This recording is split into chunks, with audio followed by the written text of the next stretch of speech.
Assalamualaikum warahmatullahi wabarakatuh.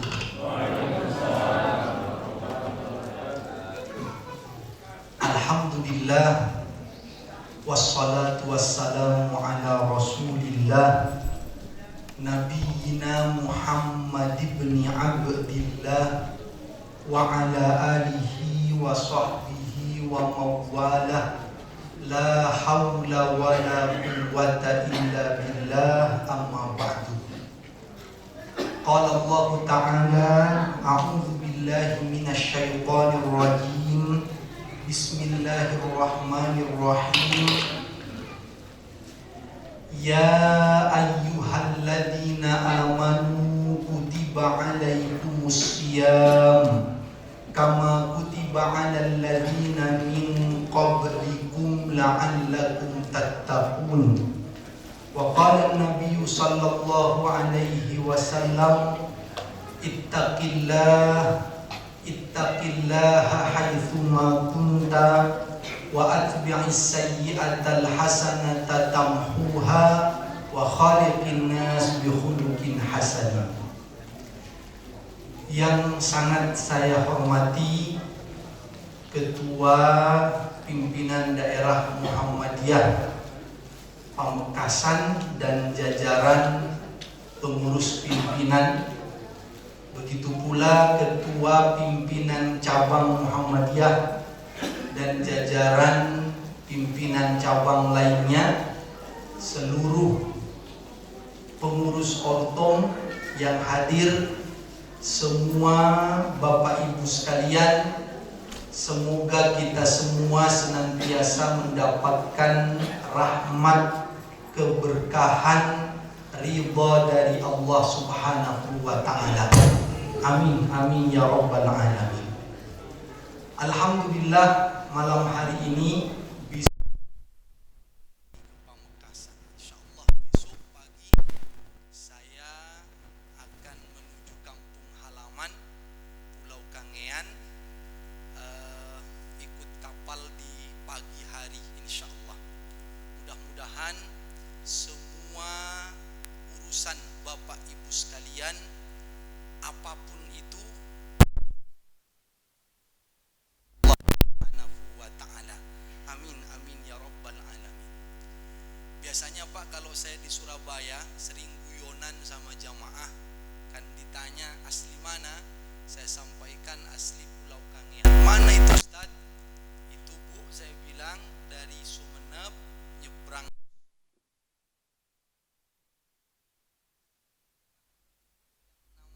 mirip dengan nama negeri-negeri Islam dunia.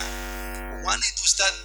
Kalau mau ke Sumeneb, Ibu harus melewati negeri Syam dan kota Mekah, saya bilang.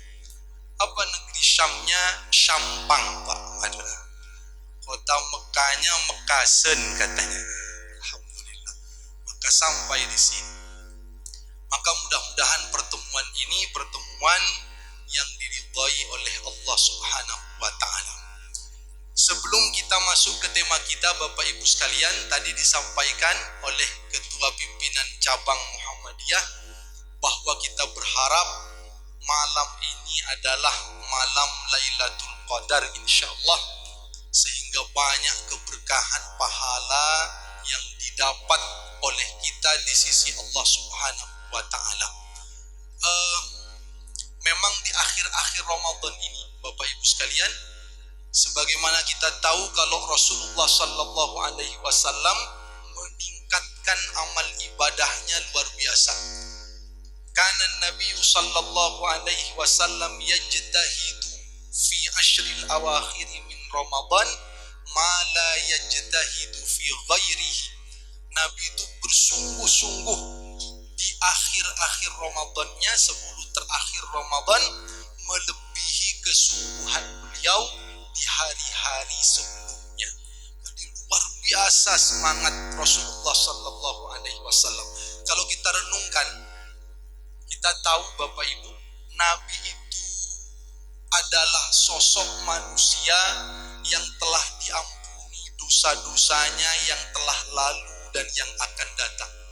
Tapi ternyata sosok manusia mulia yang sudah diampuni dosa-dosanya yang lalu dan yang akan datang itu, ternyata di akhir-akhir Ramadan beliau sedikit tidurnya, lebih banyak beribadah kepada Allah Subhanahu wa taala. Sosok manusia mulia yang telah dijamin surga itu ternyata di akhir Ramadan masih itikaf di masjid, masih membaca Quran, padahal telah jaminan surga tertinggi beliau.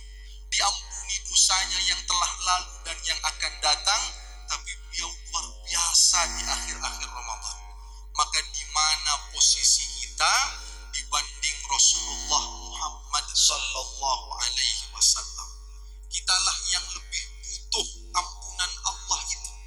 Sebab kita tak tahu dosa-dosa yang ada pada diri kita sudah diampuni atau belum. Kita yang paling butuh bersimpuh di akhir-akhir Ramadan ini bertaubat kepada Allah. Kita belum dijamin surga oleh Allah, walau tentu kita berharap itu. Kita tak tahu apakah bisa langsung ke surga atau harus ke neraka dulu, na'udzubillahi min dzalik. Maka kitalah yang lebih butuh untuk mengoptimalkan ibadah di bulan Ramadan ini. Nabi sosok mulia, diampuni dosanya, masih sedikit tidurnya di akhir-akhir Ramadan. Ahya lailahu, Nabi itu menghidupkan malam-malamnya. Nabi yang sudah dijamin surga itu ternyata luar biasa tekunnya beriktikaf di masjid Allah Subhanahu wa taala. Mudah-mudahan kita semua bisa mengikuti apa yang dicontohkan oleh Nabi Muhammad sallallahu alaihi wasallam. Apalagi kalau di akhir-akhir Ramadan, Bapak Ibu, kita itu sudah bisa menyesuaikan dengan pola hidup Ramadan. Jadi tinggal optimal ibadahnya saja. Lemes tidak terlalu terasa, lapar haus tidak terlalu terasa karena sudah terbiasa. Tinggal optimalnya ibadah saja. Maka nasihatnya, genggam Ramadan kita ini dengan sebaik-baiknya. Genggam erat Ramadan kita ini. Lebih dari kita menggenggam seberharga emas pun. Karena harta itu ada masanya dia tak lagi berharga nanti. Yang berharga justru adalah iman, takwa, ampunan dari Allah Subhanahu wa taala. Dan Ramadan ini akan membekali kita semua dengan itu. Maka genggam erat Ramadan kita, sungguh-sungguh optimalkan ibadah kita. Katanya Pak, sudah tak terasa lagi lemesnya, tinggal optimalnya beribadah. Tapi ada bapak-bapak bilang ke saya, biasanya Ustadz saya kalau sudah beberapa hari puasa, itu sudah langsung bisa menyesuaikan dengan pola hidup Ramadan. Tapi kemarin ini ada yang unik Ustadz katanya. Kenapa Pak, saya tanya? Setelah sekitar 10 hari, itu ada hari di mana saya lemas sekali hari. Saya tanya, apa enggak sahur Pak? Sahur Ustadz. Apa karena cuaca panas? Enggak juga Ustadz. Kenapa kira-kira Pak? Lemes hari itu saya Ustadz. Satu mungkin karena puasa, yang kedua Ustadz karena sambil puasa itu sambil mendengarkan pengumuman Pilpres KPU Ustadz katanya. Nampaknya karena kalah barangkali pilihannya, jadi agak-agak lemes begitu Pak. Mudah-mudahan siapapun nanti kita mendoakan agar negeri ini selalu dijaga oleh Allah menjadi baldatun thayyibatun wa rabbun ghafur. Bapak Ibu sekalian rahimakumullah, temanya adalah menjaga hati yang baik. Terus menjaga hati yang baik. Hati yang baik itu memiliki dua sisi kebaikan yang harus ada di hati kita. Satu adalah kedekatan dia dengan Allah Subhanahu wa ta'ala. Hatinya terpaut kepada Allah Subhanahu wa ta'ala. Maka dia tunduk dan patuh kepada Allah, taat kepada Allah. Nah, ini hati yang baik. Hati yang terpaut kepada Allah Subhanahu wa ta'ala.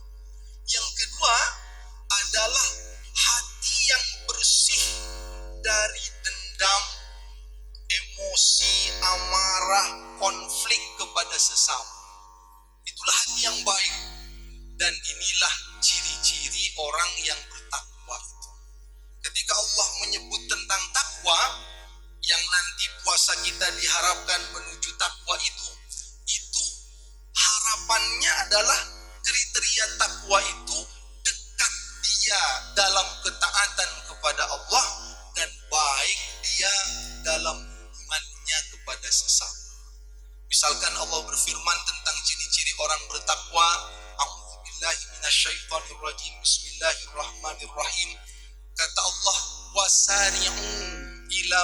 maghfiratin min rabbikum wa jannatin arduhas samawati wal ardu uiddat lil muttaqin.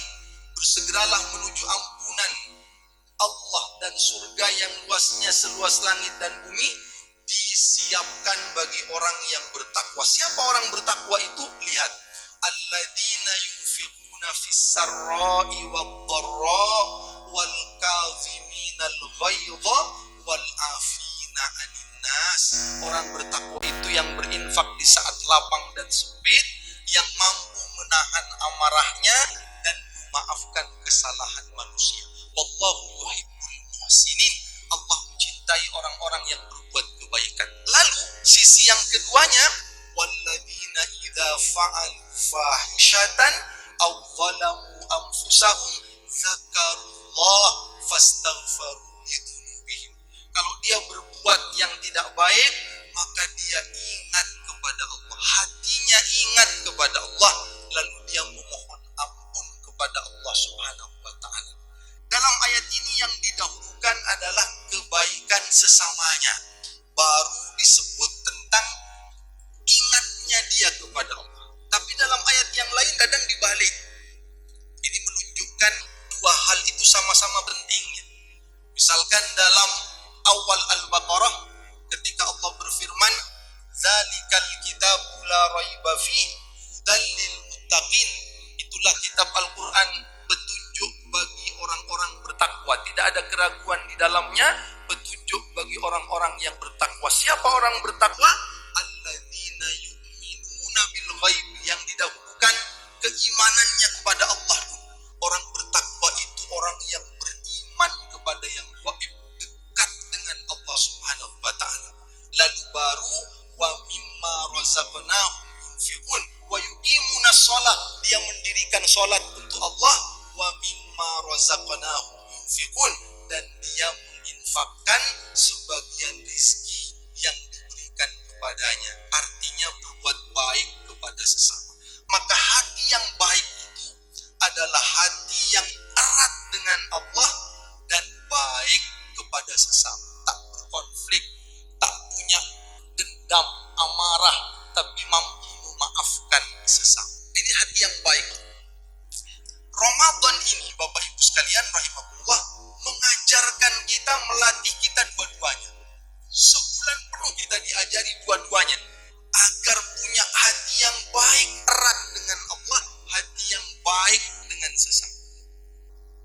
Misalkan Pak, puasa. Puasa itu punya dua sisi. Yang pertama, kedekatan dengan Allah yang luar biasa.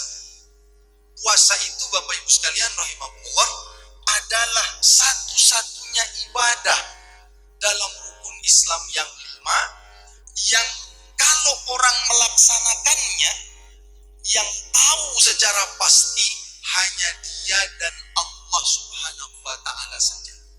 Tidak ada yang lainnya yang tahu. Kalau rukun Islam yang lain bisa diketahui oleh orang lain, berarti puasa itu mengajak kita dekat dengan Allah Subhanahu wa taala. Misalkan mengucapkan kalimat syahadat, rukun Islam yang pertama.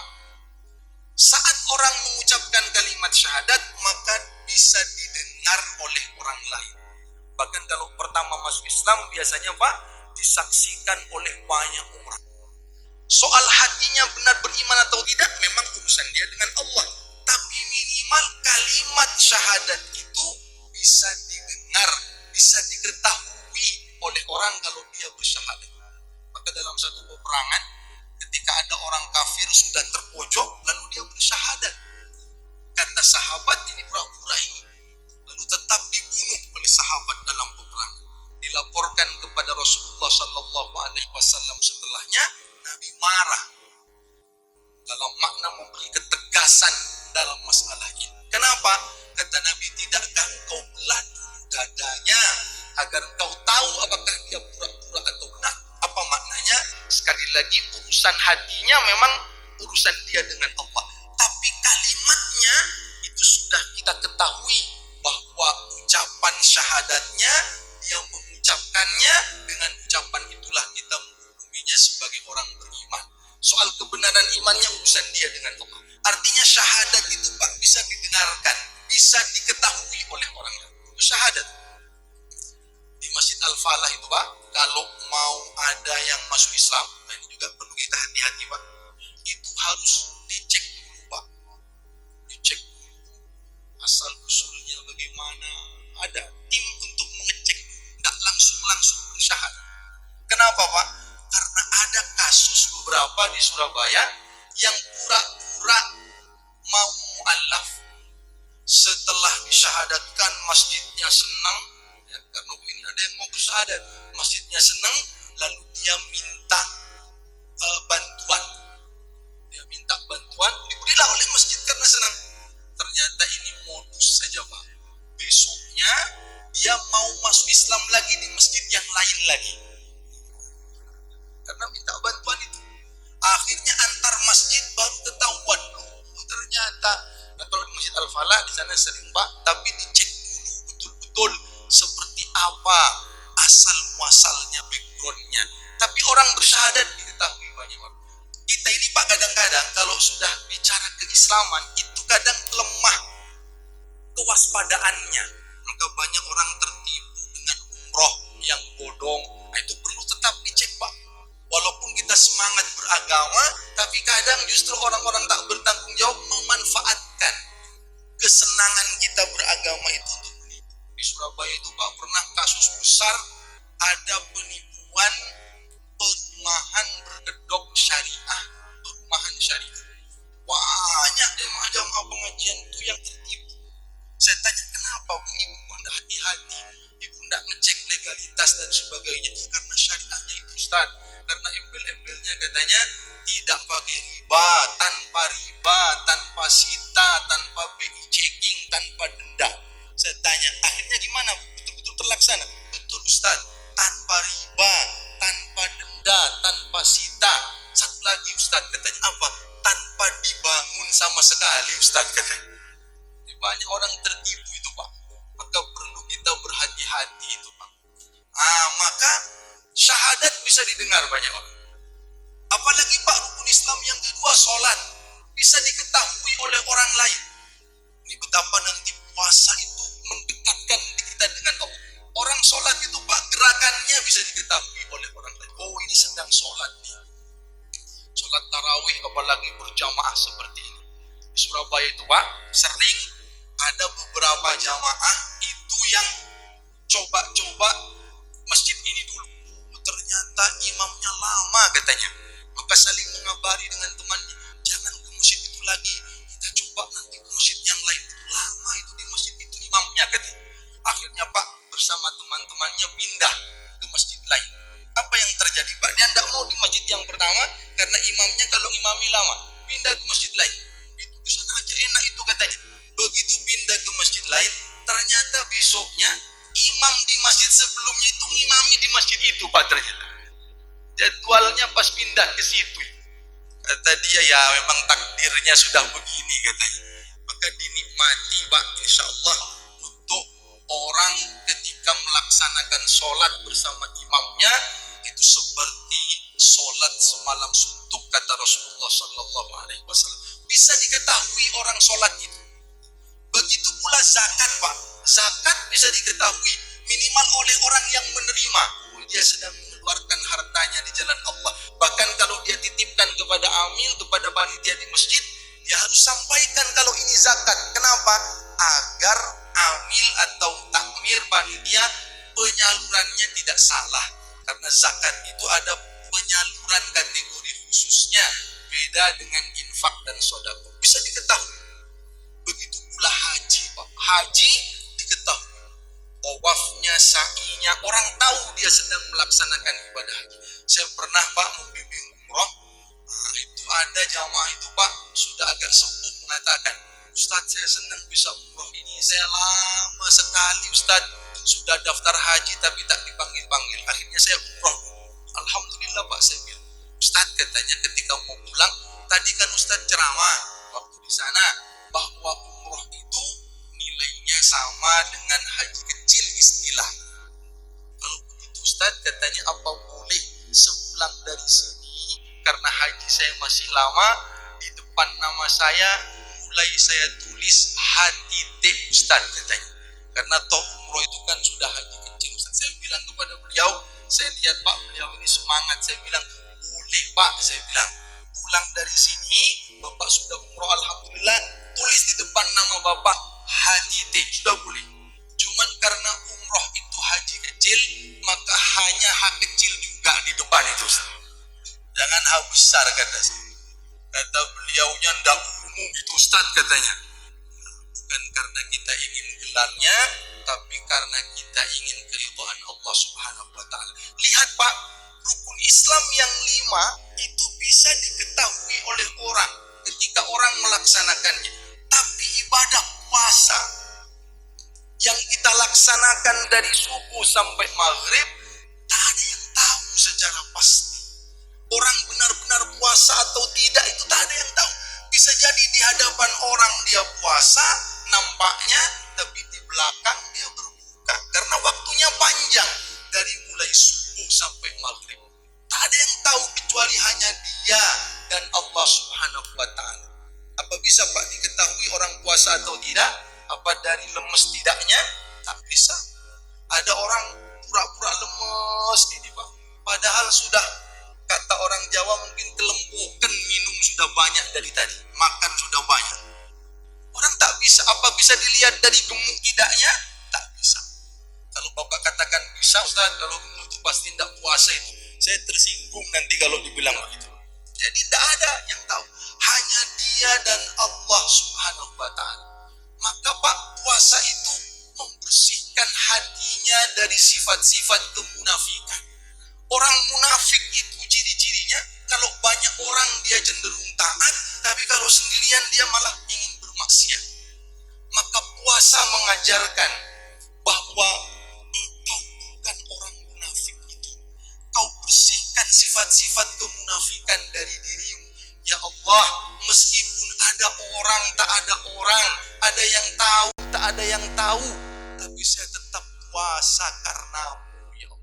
Mau ada orang tahu atau tidak, saya tetap puasa karenamu. Karena saya orang mukmin yang ingin menguatkan iman saya bukan orang munafik itu. Yang hanya kalau banyak orang dia taat, saat sendirian dia cenderung berbuat maksiat. Maka puasa itu Pak, membersihkan hati kita dari sifat-sifat kemunafikan, dari riya. Karena tak ada yang tahu, hanya dia dan Allah Subhanahu wa ta'ala yang tahu. Maka saat orang berpuasa, dikuatkan hatinya untuk menjadi hati yang baik, hati yang diridhoi Allah, jiwa yang baik, karena dia selalu tersambung kepada Allah Subhanahu wa ta'ala. Coba lihat Pak, saat orang berpuasa itu, orang berpuasa itu diajari pengendalian hawa nafsu yang luar biasa. Dia diingatkan bahwa seleranya harus ditundukkan kepada Allah Subhanahu wa ta'ala. Hidup ini bukan tentang seleranya, tapi bagaimana seleranya tunduk kepada Allah Subhanahu wa ta'ala.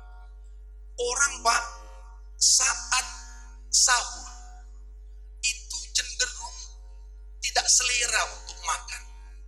Bangun jam 3 makan tak selera, tapi dia laksanakan. Kenapa? Karena itu disunnahkan Nabi, tasaharu fa inna fis sahuri barakah. Sebaliknya, siang hari saat dia ingin-inginnya makan, saat dia ingin-inginnya minum, panas terik matahari, dia ingin makan, dia ingin minum, seleranya begitu, tapi dia tak lakukan itu. Dia sedang diajarkan bahwa hidup ini bukan soal selera kita semata-mata, tapi bagaimana selera kita itu kita tundukkan kepada ajaran Allah Subhanahu wa ta'ala. Saat sahur kita tak selera, kita makan. Siang kita ingin minum, selera kita tak minum. Kita diajarkan sebulan penuh, seleramu itu tak harus diikuti, seleramu yang harus ditundukkan kepada aturan Allah Subhanahu wa ta'ala. 1 bulan penuh Pak, kita dilatih seperti ini. Tapi jangan khawatir Pak, bukan berarti tunduk kepada aturan Allah itu berarti kita terkekang. Tidak. Lihat puasa, Allah itu sudah maha tahu dengan kesanggupan hambanya. Maka walaupun diperintah berpuasa, ada tetap disuruh untuk sahur. Allah tidak mendolimi hambanya. Sahur tetap ada aturannya. Bahkan sahurnya Pak, sunnahnya diakhirkan.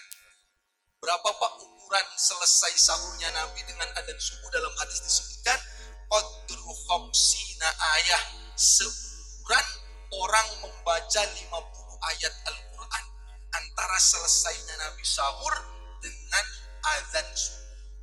Begitu kata Ibnu Hajar Al-Asqalani ketika menjelaskan tentang hadis itu. Jadi agak mepet di subuh. Cuman saya peringatkan ini Pak sedikit. Maksud seukuran 50 ayat orang membaca itu adalah ukuran yang membacanya lancar. Nah, di 50 ayat itu sekitar mungkin kalau orang lancar 10 menit, 15 menit itu jadi dipepetkan ke subuh. Baru selesai sahur sekitar 10 menit sebelum subuh. Tapi kalau ukuran 50 ayatnya tidak lancar, itu bisa-bisa 1 jam, 2 jam tidak selesai. Maka ukurannya ukuran yang lancar. Jadi tetap ada sahur. Nanti Pak ada buka puasa. Kata Nabi, la yazalun nas bi khair ma ajjalul fitr. Tidak akan lepas manusia dalam kebaikan kalau dia menyegerakan dalam berbuka. Sahur disuruh akhirkan, buka puasa disuruh segerakan. Allah mengukur kesanggupan kita dalam mentaati Allah Subhanahu wa ta'ala. Jangan khawatir, orang ikut saja pada aturan Allah, Allah tak akan menzalimi manusia. Sudah disiapkan oleh Allah seperangkat aturan yang memudahkan manusia dalam ketaatan. Itu pun Pak, kalau ada yang berpuasanya tak sanggup dia berpuasa karena udzur yang syar'i, boleh dia tak berpuasa kalau udzurnya syar'i. Apa yang tertulis dalam Al-Quran, faman kana minkum maridan aw ala safarin fa iddatun min ayyamin ukhra wa 'alal ladzina yutiqunahu fidyatun ta'am miskin. Yang sakit perjalanan boleh tak puasa, ganti di hari yang lain.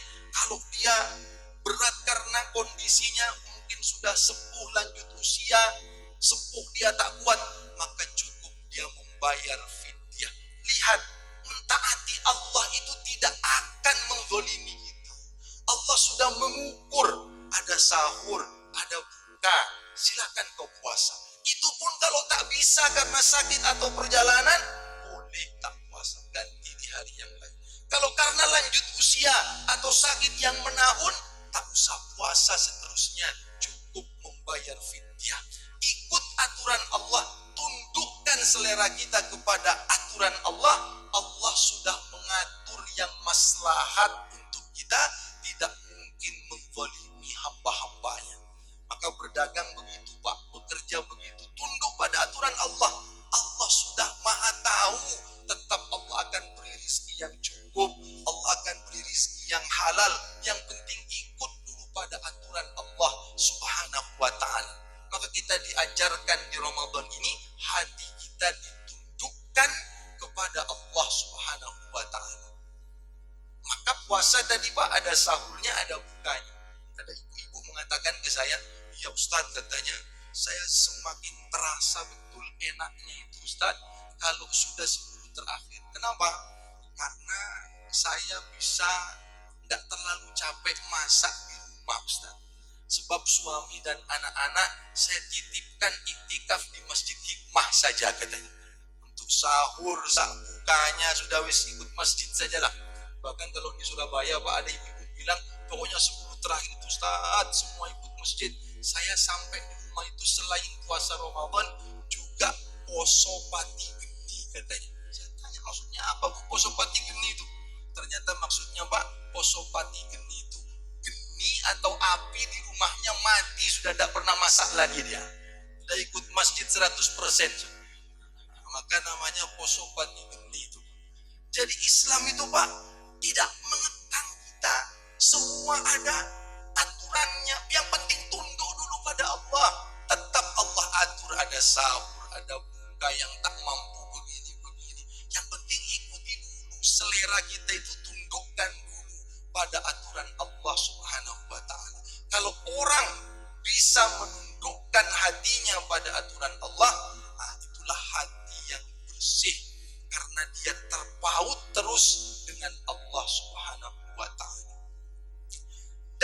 puasa ini Pak, di sisi yang lainnya mengajarkan juga kebaikan kepada sesama. Ini poin kedua, dari hati yang bersih itu selain dengan Allah baik, dengan sesama tak ada masalah. Lihat Pak, puasa itu kita diajarkan selama puasa. Kata Nabi, man fattara shaiman, siapa yang memberi buka puasa orang yang berpuasa, kana lahu mithlu ajrihi, dia akan dapat pahala seperti orang yang diberi buka puasa itu, ghaira annahu la yanqusu min ajri shaimi syai'an, tanpa mengurangi pahala orang yang diberi buka puasa itu. Lihat Pak, hadis ini disebutkan oleh Nabi, siapa yang memberi buka puasa orang yang berpuasa. Nabi tak menyebut siapa yang memberi buka puasa orang tuanya saja, siapa yang memberi buka puasa saudara kandungnya saja, siapa yang memberi buka puasa anak-anaknya saja, maka dia dapat pahala. Tidak, kata Nabi, siapa yang memberi buka puasa orang yang berpuasa, siapapun dia, apakah keluargamu atau bukan, saudaramu atau bukan, engkau berbuat baiklah kepada orang siapapun itu, beri dia buka puasa. Dan menariknya Pak, balasan pahalanya, Nabi tidak mengatakan pahalanya seperti sholat sekian rakaat, pahalanya seperti gunung ini, tidak. Nabi mengatakan dalam hadis ini, pahala yang kau akan dapatkan dari memberi buka puasa itu seperti orang yang engkau beri buka puasa. Apa maknanya Pak? Nabi, hikmahnya, Nabi mendekatkan kita satu dengan yang lain. Pahalamu itu akan engkau dapatkan lagi tambahan seperti orang yang kau beri buka puasa itu. Seolah-olah kita ini diajak sepenanggungan, diajak untuk saling memberi. Yang satu memberi buka puasa, yang satu atas kehendak izin Allah, dia pun mendapatkan pahala seperti orang yang diberi buka puasa itu, tanpa mengurangi pahala orang yang diberi buka puasa. Ada persaudaraan, ada kebersamaan yang didekatkan melalui puasa ini, agar bersih hatinya, agar nyaman dengan orang yang lain, tidak berkonflik, tidak bermusuhan. Maka Pak, Umar memberi buka puasa, saya lihat di Masjid Hikmah bahkan ada datanya, sekian kebutuhannya, atau luar biasa. Bagus sekali Pak. Ada yang nanya ke saya, Ustaz, itu kalau kita memberi buka puasa, misalkan memberi air mineral Ustaz, itu apakah juga dapat pahala itu? Dapat Bu, saya bilang. Karena hadis Nabi mengatakan yang memberi buka puasa itu bisa dengan air pun sudah bisa, maka dia dapat pahala. Begitu ya Ustaz? Iya Bu. Nah, cuman kayaknya saya kurang lengkap keterangannya, karena takmirnya mengatakan setelah ibu itu bertanya, Ustaz, besoknya itu yang nyumbang air mineral saja, tidak ada kue-kuenya sama sekali. Maksudnya Pak, air mineral saja sudah luar biasa, apalagi ditambah dengan kue-kuenya, pahalanya semakin besar di sisi Allah Subhanahu wa Ta'ala. Tapi jangan juga hitung-hitungan Pak, katanya ngasih air mineral isinya 48 gelas, berarti sudah dapat pahala 48 puasa. Berarti sudah tidak pakai puasa Ramadan, masih susu itu katanya. Itu syawalnya sudah selesai satu dus itu. Ini Pak, pahala yang disiapkan oleh Allah, ada kedekatan dengan sesama di sini. Begitu pula nanti itikaf. Kenapa di Masjid hikmahnya, di antara hikmahnya wa antum aqifuna fil masajid. Sebenarnya kalau dia hanya mau beribadah kan di rumah masing-masing bisa. Kenapa di masjid? Karena Allah di antara hikmahnya agar keluarga ini datang ke masjid, keluarga ini datang ke masjid, keluarga ini datang ke masjid, bertemu dia di masjid. Ada perasaan dekat, hilang sekat, hilang konflik satu dengan yang lain, bersih hatinya dari dendam, dari amarah, karena berjamaah sama-sama di masjid itu. Maka ini Pak yang diajarkan melalui ibadah puasa. Ada yang bertanya Pak, Ustaz, antara maaf dan memaafkan itu hukumnya sebenarnya seperti apa Ustaz?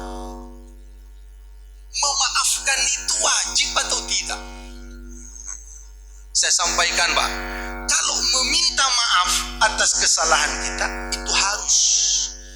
Sebab bisa saja kita diampuni oleh Allah, tapi kalau tak dapat maaf dari sesama, itu masih diperhitungkan kalau orang itu menuntut dan nanti di hadapan Allah. Maka ada hadis tentang muflis, orang yang bangkrut. Siapa itu? Kata Nabi, kata para sahabat ketika ditanya, tahukah engkau siapa orang yang bangkrut itu? Kata sahabat, man la dirhamalahu wala mata, yang tidak punya uang, tidak punya simpanan perhiasan. Kata Nabi, bukan itu yang bangkrut itu.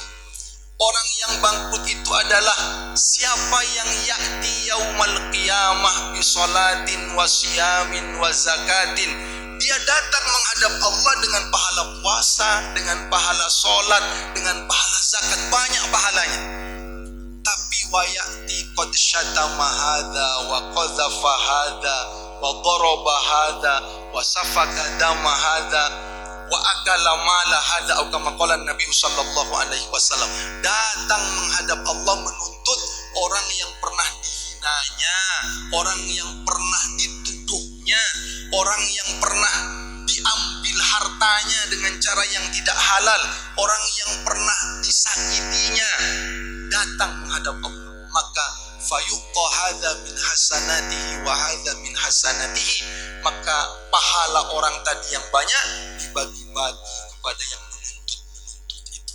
Fa in faniyat hasanatuhu, kalau pahalanya sudah habis tapi masih banyak yang menuntut, maka sebaliknya sekarang pahalanya sudah habis, tak ada lagi yang bisa diberikan, maka dosa orang yang menuntut diberikan kepada orang yang dituntut tadi. Maka semakin banyaklah dosanya, sudahlah habis pahalanya. Kata Nabi, tsumma turiha finnar, kemudian dia dicampakkan ke dalam api neraka Allah Subhanahu wa taala. Jadi kalau memaafkan harus, Pak, agar kita selesai urusan itu. Dengan Allah selesai, insya Allah dapat ampunan, mudah-mudahan dengan sesama minta keikhlasan. Itu harus. Tapi sekarang pertanyaannya, bagaimana dengan memaafkan? Nah ini, Pak, terkait menjaga kebersihan hati kita setelah Ramadan. Memaafkan itu wajib atau tidak, Pak? Memaafkan itu dalam agama kita sangat dianjurkan, sangat ditekankan. Banyak hadis-hadis, banyak ayat-ayat yang menyuruhnya. Wa anta'fu aqrabu littaqwa, memaafkan itu lebih dekat dengan takwa.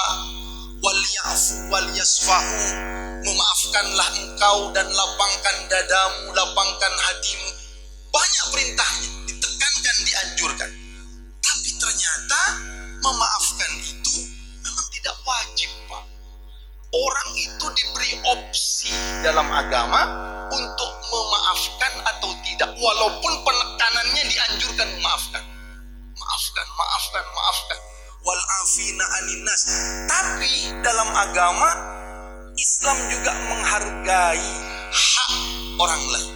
Artinya kalau dia tak mau memaafkan, maka haknya dihargai dalam Islam. Contoh, dalam Al-Quran surat Al-Baqarah, Allah berfirman tentang kisos. Ya ayyuhalladzina amanu kutiba alaikumul qisasu fil qatla, al-hurru bil hurri wal abdu bil abdi wal unsa bil unsa. Diwajibkan atas engkau kisos. Kalau ada pembunuhan yang setara, maka wajib dikisos.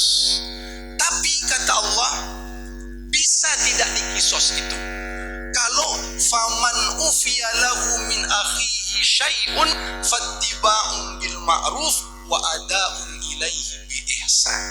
Kalau kau mendapat maaf dari walinya yang kau bunuh itu, maka yang memaafkan itu hendaknya dia betul-betul melapangkan dadanya saat memaafkan.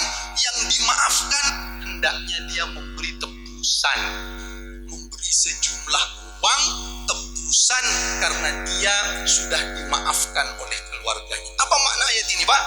Kalau dimaafkan tak dihukum kisos, tak dihukum mati balik. Tapi kalau tak dimaafkan, maka dia harus dikisos. Apa maknanya? Memaafkan itu diberikan pilihan memang kepada kita. Apakah kau mau memaafkan? Oh tidak, maka kisos.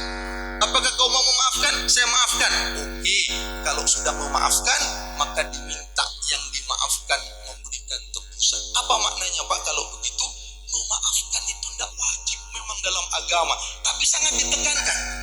Wal afina aninas wa anta'fu aqrabu littaqwa wal ya'fu wal yasfahu, tentang Abu Bakar As-Siddiq radhiyallahu anhu Pak, yang pernah berjanji tidak akan lagi memberi sedekah kepada namanya Mistah bin Utsasah, kerabat Abu Bakar As-Siddiq, karena ternyata Mistah ini ikut menyebarkan berita bohong tentang naudzubillah perselingkuhan Ibunda Aisyah, padahal Ibunda Aisyah tak pernah melakukannya. Maka Abu Bakar As-Siddiq radhiyallahu anhu mengatakan, aku tak akan memberi lagi sedekah. Tapi diingatkan oleh Allah, jangan begitu, engkau tetap lanjutkan berbuat baik, maka maafkanlah dan lapangkan hati. Tapi sekali lagi Pak, memaafkan memang tidak wajib. Itulah mengapa orang akhirnya sulit memaafkan. Saya tidak memaafkan dia Ustaz, saya akan tagih di akhirat. Maka haknya sebenarnya, karena tadi Pak hadis tentang muflis tadi, dia diberikan untuk menuntut haknya nanti di akhirat. Cuman Pak, walaupun tidak wajib, pilihlah untuk memaafkan kesalahan orang lain. Bagaimana caranya agar kita punya hati yang bersih tadi? Memaafkan sulit, apalagi diberi opsi, boleh maafkan, boleh tidak. Tapi pilihlah memaafkan. Bagaimana caranya? Setidaknya Pak, renungkan 3 hal ini agar kita mudah memaafkan orang lain, karena pahalanya luar biasa. Kalau kesalahan itu secara umum Pak, dengan dimaafkan itu akan membuahkan kebaikan, maafkan. Kata para ulama kita, maafkan. Caranya bagaimana? 1 Pak, ingatlah bahwa memaafkan kesalahan orang itu tidak hanya bermanfaat untuk orang yang kita maafkan, tapi bermanfaat untuk kita yang memaafkan. Kita bicara dunia dulu Pak.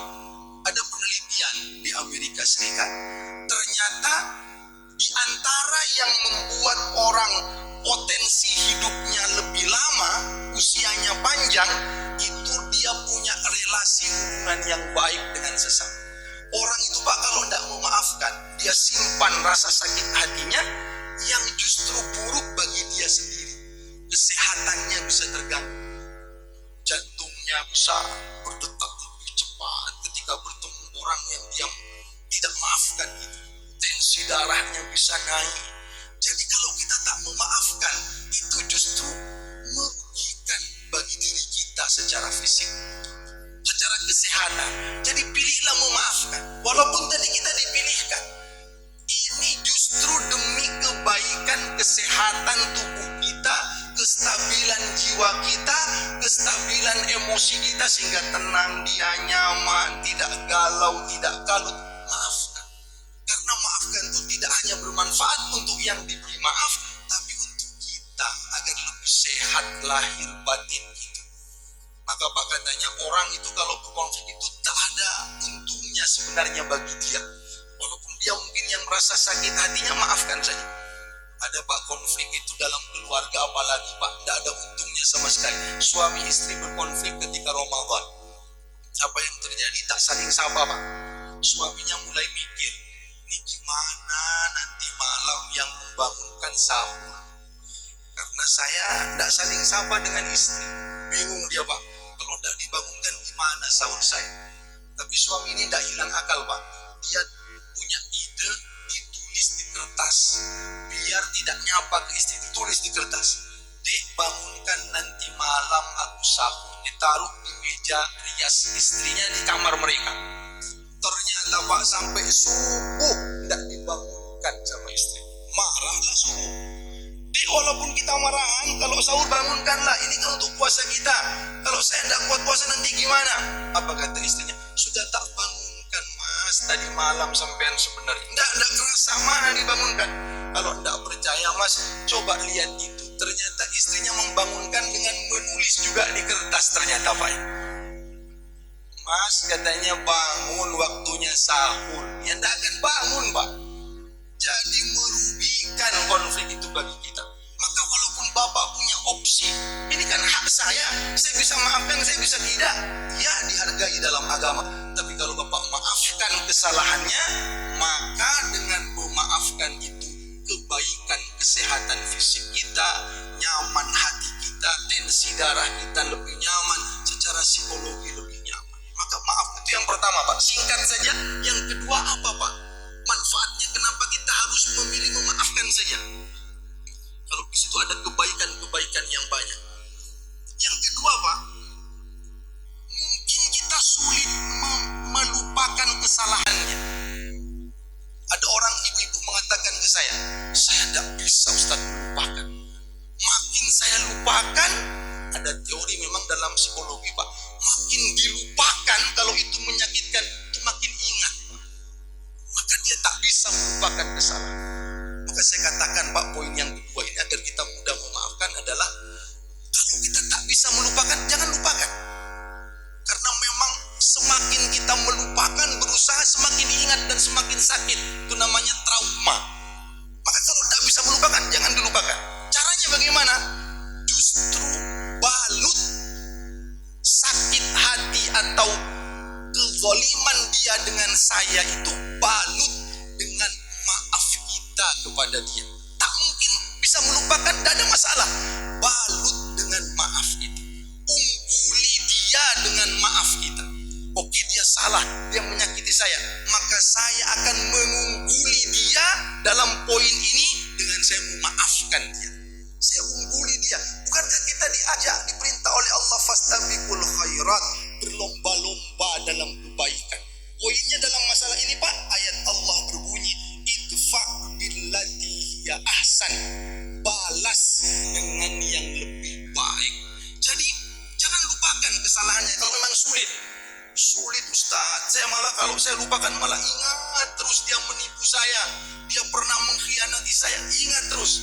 Kalau memang sulit dilupakan, malah kalau mau dilupakan berusaha malah makin ingat, jangan lupakan. Caranya balut luka itu dengan maafmu, ungguli dia dengan maaf.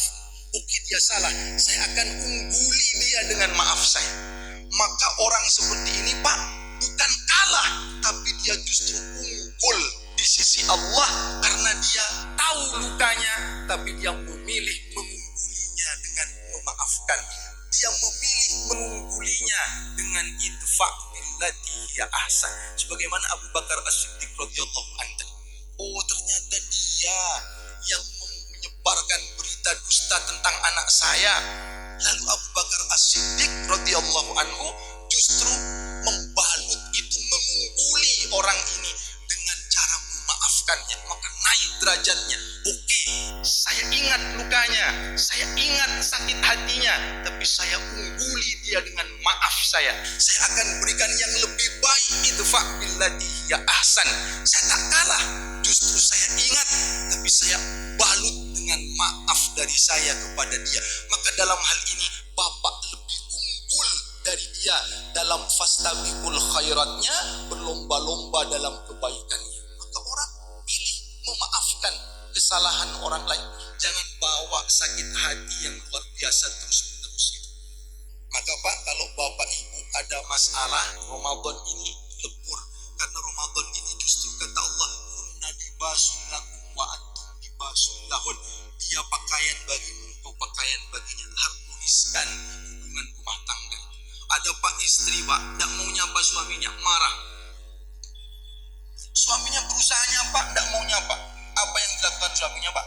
Akhirnya suaminya punya ide. Suaminya cari barang di rumahnya. Dibongkar lemarinya, nyari barang, tidak ketemu. Dibongkar di bawah kasur, tidak ketemu. Dibongkar di keranjang, di laci, tidak ketemu. Nyari, istrinya diem saja karena istrinya tidak mau nyapa suaminya. Nyari barang, tidak ketemu-ketemu. Akhirnya tidak tahan Pak, istrinya keluar kata-kata, nyari apa sih Mas dari tadi kok bongkar-bongkar? Apa kata suaminya Pak? Nyari suaramu dek, katanya Pak. Nah, nampaknya suaminya luar biasa ini Pak. Akhirnya tersenyum juga istrinya. Ustaz, apa itu pengalaman pribadi? Mirip-mirip lah dengan itu kalau saya itu. Jadi buka komunikasi kita itu lebih dahulu, ungguli. Maka kata Nabi, wa khairuhuma alladzi yabda'u bisalam, yang terbaik di antara dua orang berkonflik justru yang mengunggulinya, mendahuluinya dengan mengucapkan salam. Bapak unggul di hadapan di sisi Allah dengan cara memaafkan. Kan justru kalah, unggul. Balut luka itu dengan maaf, selimuti luka itu dengan maaf, ungguli dia dengan bapak membalas yang terbaik. Idfa' billati hiya ahsan. Yang terakhir Pak, yang ketiga, singkat saja jadi penutup kita agar kita mudah memaafkan. Tak ada masalah di hati kita dengan orang, maka Pak, yang paling penting itu bukan urusan kita dengan orang itu sebenarnya, tapi yang paling penting adalah urusan kita dengan Allah Subhanahu wa ta'ala. Saat kita memaafkan, transaksi kita bukan dengan orang itu lagi sebenarnya, tapi transaksi kita dengan Allah Subhanahu wa ta'ala. Maka dalam surat Al-Qasas misalkan ayat 77 Allah mengatakan, wa ahsin kama ahsanallahu ilaik. Berbuat baiklah kamu kepada orang, bukan sebagaimana orang itu berbuat baik kepadamu, tidak, tapi berbuat baiklah engkau kepada orang sebagaimana Allah telah berbuat baik kepadamu. Mungkin dia pernah menyakiti saya, tapi Allah memberi rezeki saya, memberi sehat saya, memberi hidup saya. Karena Allah sudah berbuat baik kepada saya tak ada urusan dengan sikap dia. Saya akan berbuat baik kepada dia karena transaksi saya bukan dengan dia, transaksi saya dengan Allah Subhanahu wa ta'ala. Saya berharap surga dari Allah, wal kadhiminal ghaidha wal afina 'anil nas tadi. Maka Pak, bersihkan hati kita dengan dekat kepada Allah, bersihkan hati kita dengan tak ada konflik, tak ada permusuhan dengan sesama. Sebentar lagi Idul Fitri Pak, kata Nabi, saling memberi hadiahlah agar saling menyayangi satu dengan yang lain. Kalau ada yang masih punya masalah, beri hadiah, datangi, sambung silaturahim luar biasa. Jangan lupa katanya Pak, anak-anak misalnya senang, itu membuat mereka senang Idul Fitri Pak, biasanya kita berilah sedikit apa yang kita bisa beri. Saya ingat Pak, jadi penutup kita, kalau sudah mau Idul Fitri, saya biasanya beli amplop-amplop kecil untuk dibagi-bagi kepada anak-anak yang datang ke rumah kita walaupun tidak banyak isinya.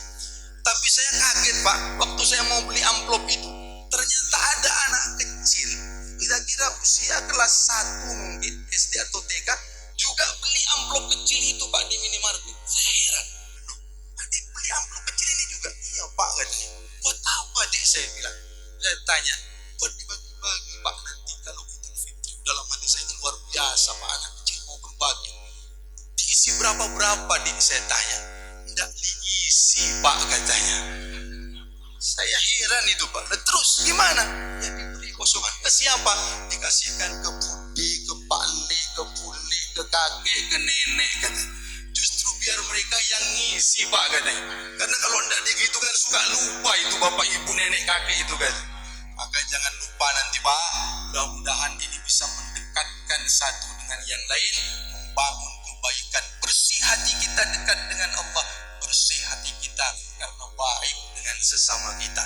Kurang lebihnya saya mohon maaf, mungkin langsung kita tutup bersama.